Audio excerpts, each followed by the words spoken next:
think the military really instilled a lot of discipline and focus and drive into my life. I think the statistics are like 80 or 90% of realtors are out of the business in the first 5 years. I think 85% in 2 years. Yeah, it's pretty heavy. Troy MacDonald is an entrepreneur, real estate professional, and content creator, helping people grow in business and life through strategic insight and engaging content across Facebook, Instagram, TikTok, and LinkedIn. And I think the biggest difference between those who make it and those who don't is setting expectations with yourself and then putting action behind it, honestly. And I think the action is what most people don't follow through with. So from a military perspective, I have a don't quit attitude. Things are easy or things are hard. We're going to keep moving and we're going to keep taking action. And when things pop up that you didn't expect, you don't just fall back and let things happen to you.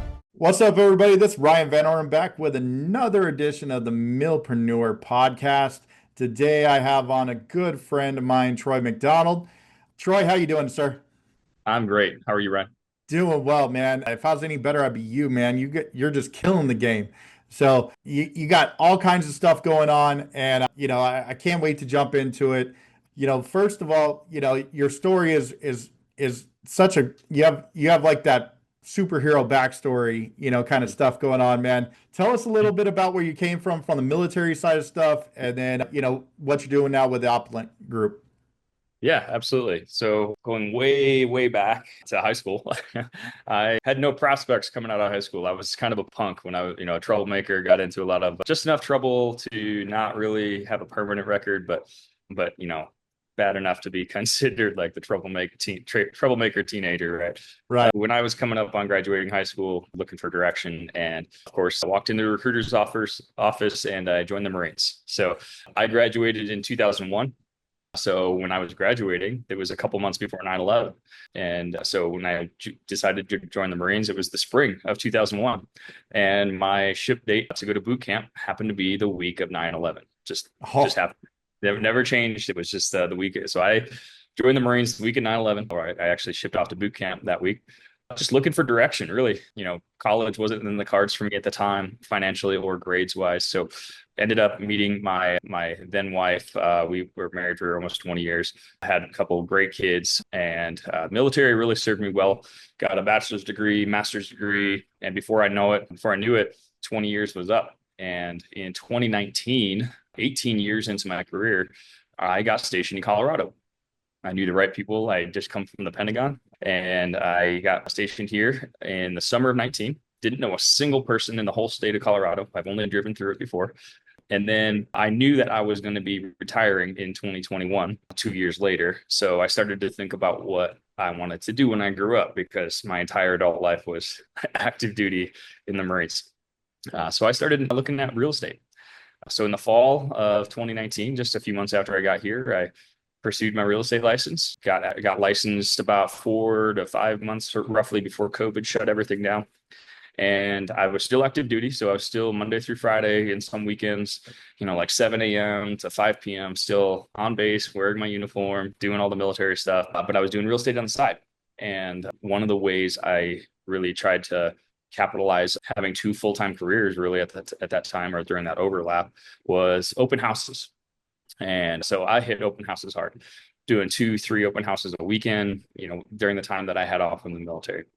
And my career just kind of took off. I was, within my first year, I was making more part-time in real estate than I was as an 04, a major in the Marines. Wow. So, yeah. That's pretty amazing. And do you feel like the structure that the Marines brought to you helped you in your process of understanding how to succeed in real estate? I think it had a big part. I do. So I'll answer that in 2 parts. I think really real estate is primarily, I think, a relationship business. I tell people often, of course I sell homes, but really what I sell is myself, right? I can't sell a house if I don't get somebody to hire me to sell their house. So it's a relationship business. It's about getting to know people, building those interpersonal interactions. So that is the first and foremost biggest thing that I think I, bring to the table as far as why I'm able to, sell a little bit more than average, I think. But from, going back to your question, I think the military really instilled a lot of discipline and focus and drive into my life.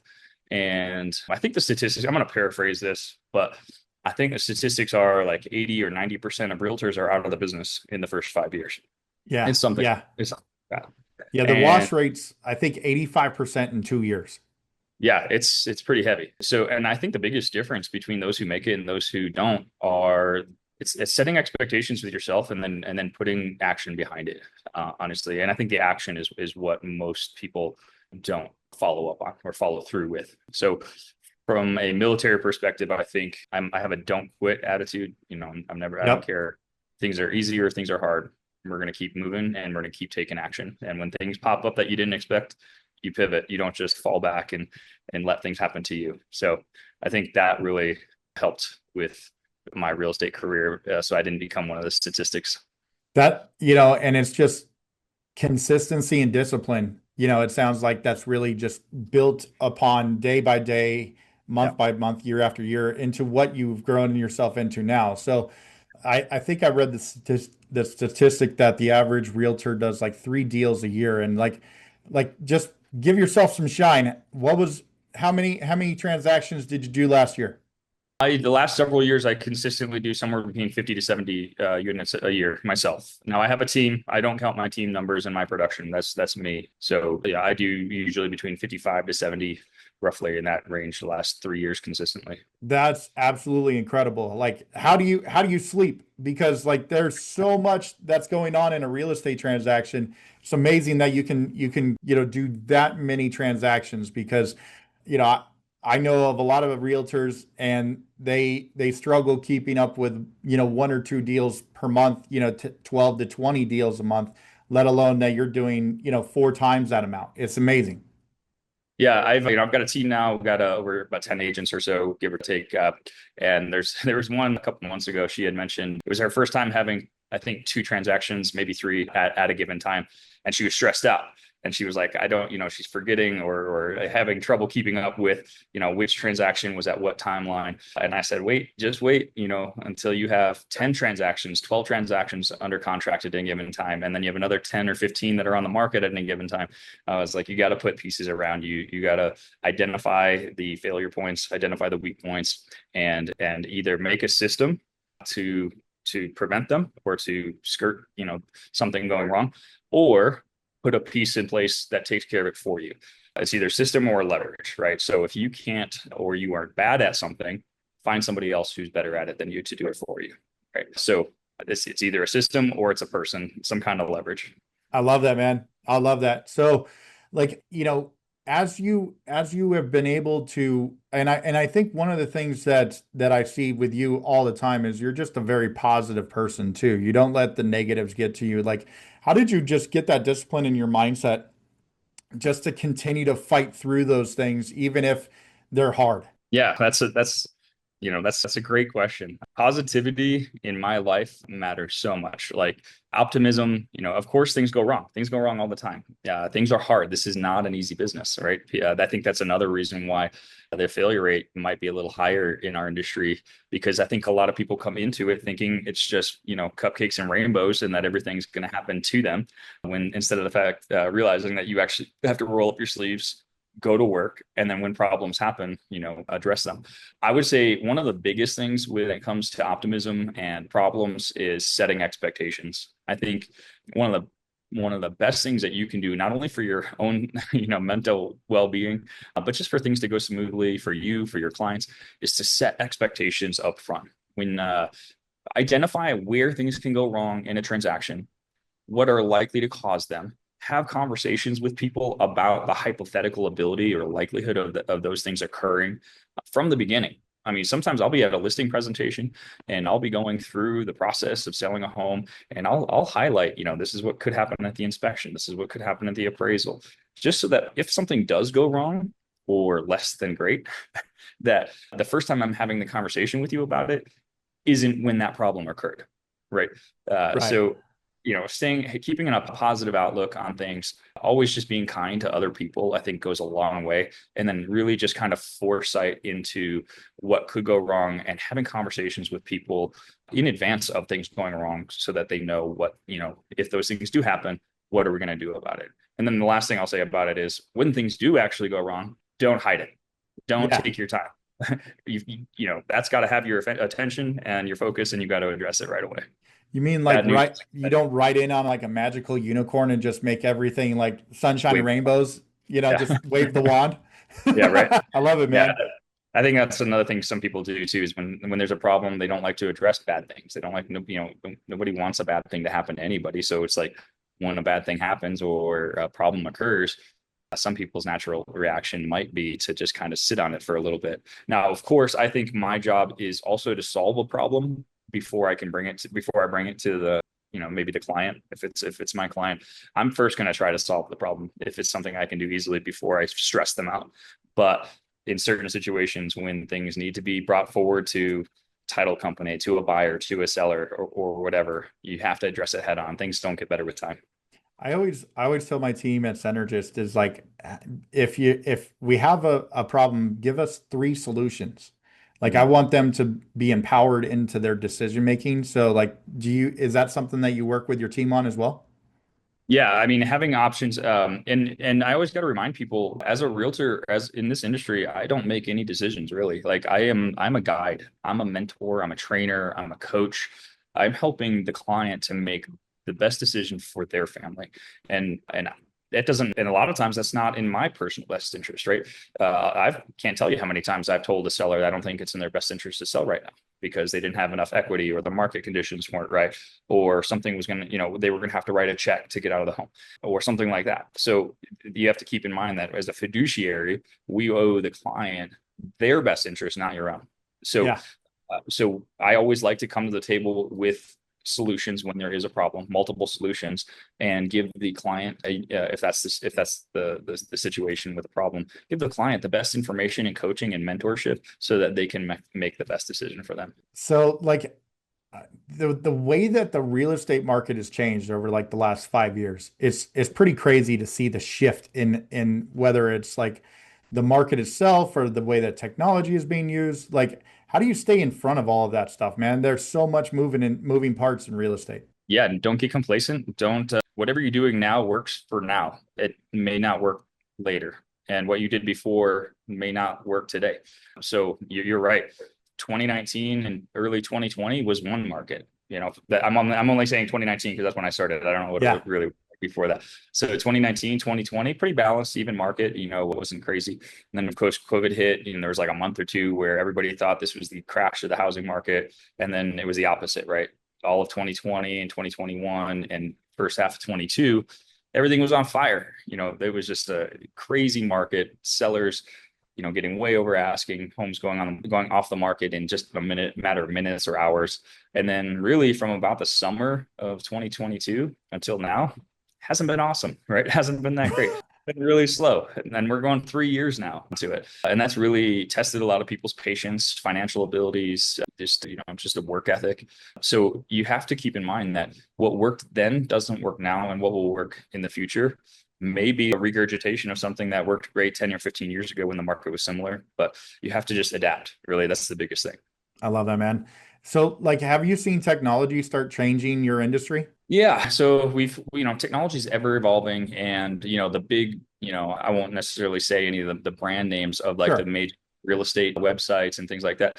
There's been a long time now, I think, that people have said, oh, where realtors are going to go the way of what's that? Travel agents, right? Yeah. Right. Like, yeah, that it's a dying industry. And I think we've had multi-billion-dollar industries or companies trying to edge their way into basically replace real estate agents and automize, systematize, and make everything technological.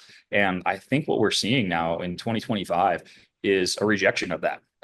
There's an adoption of it to a degree by the clients and by society. Everybody likes to be able to pull up a house on their phone now, right? We're no longer printing off MLS sheets and bringing 20 different MLS sheets or opening a book to look at all of the homes that are for sale this week. It's all at our fingertips with automation and electronics, and we can share that with our clients. But I think one thing that we've been proving over the last several years is that clients want that trusted expert to guide them along the way. Technology has a place in this industry for sure, and it's making our lives easier. It's making things faster.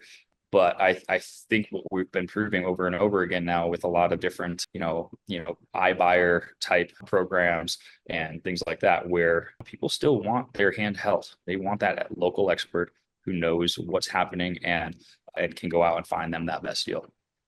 Man, that I couldn't have said it better myself, man. I definitely see the role of the relationship, the rapport, that the trust factor, understanding the fiduciary side of stuff. It's a paramount in your industry. So well said, my friend. You said, and I know this, but like the audience may not know it, that you have a team of real estate professionals that you build and you mentor. How do you build such like a strong culture? Because in your industry of real estate, people come in and out all the time, that they're wanting the next best thing. They may jump from one place to another. Like, how do you build that culture that everybody is cohesive and sees the value of what you're creating? I think it's easy. Be real and be authentic and care about other people. I mean, if you do that, people will want to be around you.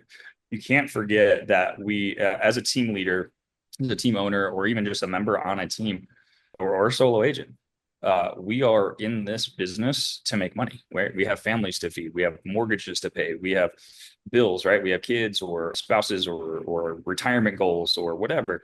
So you can't ever lose sight of the fact that we are not a social club, right? We are here for business, right? We want to sell houses in our industry so that we can achieve those financial goals.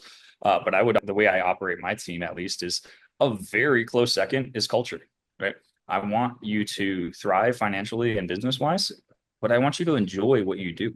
I want you to enjoy the people you're around, right? So we got a new office. It's about a year now. We've had the physical location open so that my team can come by and anytime they want, and we're all just working together as much or as little as they want. Of course, we do scheduled things like team meetings, team coachings, team outings. Everybody loves Top Golf or go-karting or, trunk or treats or things like that. So, just never forgetting that we're here for business, but we're also kind of a close family and friends. Couldn't have said it better, man. You are a class act, and you're building high level, top notch real estate team. And I love seeing the growth that you've had, man. Thank you. I appreciate you. Absolutely. So like if you could give one piece of advice to that younger Troy MacDonald that just went into the military and, had was just, hoorah all the way, but like someday is going to become this person. What advice would you give that younger Troy? Oh, that's a really good question. Keep going is what I would say. Keep going. One thing I might have changed was to be honest, I'm thankful. I loved my time in the military, made some great friends, had some great experiences, served my country, got my family during, like, all of it was great. But around year 10 or 11, year 12, somewhere in that range, I kind of think I only stayed in because I was keeping my eye on the 20-year mark for the retirement. Right. Yeah. Because at the time it was 20 or nothing. It was, you serve 20 years and you retire, you get a pension, you get medical benefits. A day short of 20 years, thanks for your service. Have a good day. Right. So I kind of stayed beyond the 10, 11, 12-year mark in the military because I was like, all right, now I've got family, I've got kids that are born. Let's shoot for that retirement. Because I kind of grew up pretty poor, really, lower middle class. And the military income that I was making, especially near the end, was the most anybody in my family had ever made. And so I was living the, quote unquote, American dream. I had a nice house, nice car, could take my kids to Disney once a year, and everything was great. But I think I would have told myself 10 years ago, well, I guess now 13 years ago, right around that middle of my military career, don't be afraid to jump out and start something new. Yeah. If I could, there's no telling. I may not have had the same success in real estate had I started, 10 years earlier. But I think I would give my younger self advice to not just stick around for a pension just because for pension's sake. So, yeah, that's cool. I love that. Now, conversely, where do you see yourself in like 5 years? Great doing this. 5 years, probably doing this. 10 years, probably something else. Sure. So yeah, now I was a solo agent operating just by myself for my first about 3 years. And then a year and a half, 2 years ago, started a team. So I was operating completely by my own originally. And then now I've got a team, love them. They're some of my closest friends and family around. But, from a business standpoint, what I want to build is something that can expand to other locations, that can operate kind of without me 100% of the time, so that maybe I can hand it off to somebody else who wants to run it, and then I can just kind of fade off into the sunset. That's awesome, man. You got the golden handoff working. I love it. Hopefully. So that's really cool. Well, you ready for a little rapid fire questioning now? Yeah, let's see it. Let's hear it. All right, man. So like what book are you reading? Like, are you keeping updated on what you're reading? What do you got? Yeah, highly recommend Happiness Advantage. The Happiness Advantage. I like it. Positive mental outlook. Very cool, man. Very cool. Do you have like a podcast that you're listening to that you're just really into? I don't actually stick with one. A lot of them are real estate related, of course, the big ones like Joe Rogan and stuff, but I actually don't listen to one religiously. So I hop around to a bunch of different ones. Actually right now listening to some of the older Gary Keller, Think Like a CEO podcast. Nice. So, nice. Yeah. Very cool, man. Where's your bucket list travel spot that you got on your wish list? Where's your bucket list? I've been all over the world in the military, and man, our world is gorgeous. If you don't travel a lot, I highly recommend you get out. Bucket list as far as next places I want to go. I can never argue with the beach, maybe a beach in Mexico, but if I were to buy a ticket right now and just head off somewhere, it would be Switzerland. Nice. Very cool. All right. We got to see the ink, bro. What have you been working on? Oh, look at the pipes as well. Yeah, so these are about a year old. My tattoo artist is from the TV show Ink Masters in LA. Nice. My time in the military, we didn't make a whole lot. You can kind of see the sketch of what's happening here. But I had several tattoos when I was in the Marines that were, good ideas on a Friday night, $50, $100 here, whatever the local tattoo artist, just walked right in and picked something off the wall. So I had several, basically from t-shirt level up. So if I had a t-shirt on, you really couldn't see any tattoos. They were all underneath the t-shirt. But then about 3 years ago, I was like, hey, I make enough money now. And I've got patience and time. This will be my last set of tattoos. I don't want to be getting more tattoos in my 50s or 60s. But so I did a bunch of research, started looking up the top tattoo artists in the country. One guy kept coming up over and over. His name's Daniel Silva. He's in LA. So I fly out to LA every month or two and start adding pieces to it. So started this arm last August, September, got finished with it around Christmas. Nice. And then started one in March. So I know it's kind of hard to see. That's looking sick, bro. Yeah, and right now we've got this. It's kind of hard to see on the camera, but we've got this part all templated out. So hopefully in the next few months we'll have both sleeves done. That's awesome. Very cool. Thank you for sharing that. Yeah. What's on your workout playlist? My workout playlist. You know what? I grew up. I'm a child of the '80s, born in the early '80s. Grew up in the '90s. One of my biggest influences was probably gangster rap. So you may not know that. Or you may not guess that anyway, but I grew up on the Tupac, the Biggies. Let's go. And then of course Eminem a little later, and Dr. Dre, Snoop, and all. But so that's foundational to me. I still definitely partake in that. But as I've gotten older, I probably listen to country more. So it's somewhat great country and gangster rap. Very cool. Very cool. You gotta throw your inner thug out there while you're getting your workout on, right? Gotta remember where I came from. Heck yeah, man. So, like, what you drinking? Like, is it coffee, tea, soda, energy drinks? Right now, just water. I Water? drink a lot of water. Yeah, I definitely have to have my coffee when I wake up in the morning. And, okay. First thing in the morning, I'm pouring myself coffee. I probably couldn't survive without it. But I do drink soda once in a while. I don't drink alcohol a lot, once in a while. But yeah, it's probably 98% water. Nice, very cool. What's your cheat meal? What's your go-to cheat meal? Oh, go-to cheat meal. Taco Bell. Taco Bell? There you go. Yeah, probably nice. Taco Bell. That's my guilty pleasure at like 10 o'clock, 11 or later at night. There you go. Are you an early bird or are you a morning or a night owl? Probably more night than early, but I'm a little bit of both. I don't stay up too late often, but I also don't sleep in either. So nice. Very cool, man. Well, you made it through a rapid fire, man. Good job getting through that, man. Yeah, thanks. Absolutely. So if people are interested in your services in the Colorado area, how do they get a hold of you, man? Yeah, phone number 719-505-0888, or you can hit me up at troy@opulentgroup.com. Awesome. Man, thank you so much for being a part of the Milpreneur Podcast. We really appreciate you coming on. Hey, man, it's been great being friends with you for so many years. I appreciate you. Absolutely. Once again, Ryan Van Ornum with the Milpreneur Podcast. You can find us on YouTube or Spotify or anywhere you download your podcast. Once again, we are sponsored and hosted by Synergist, synergist.com, your place for scalable operations, grow your business exponentially faster at a fraction of the cost. Synergist.com. Thank you so much for tuning in. Until the next time, have a blessed day, everyone. Take care.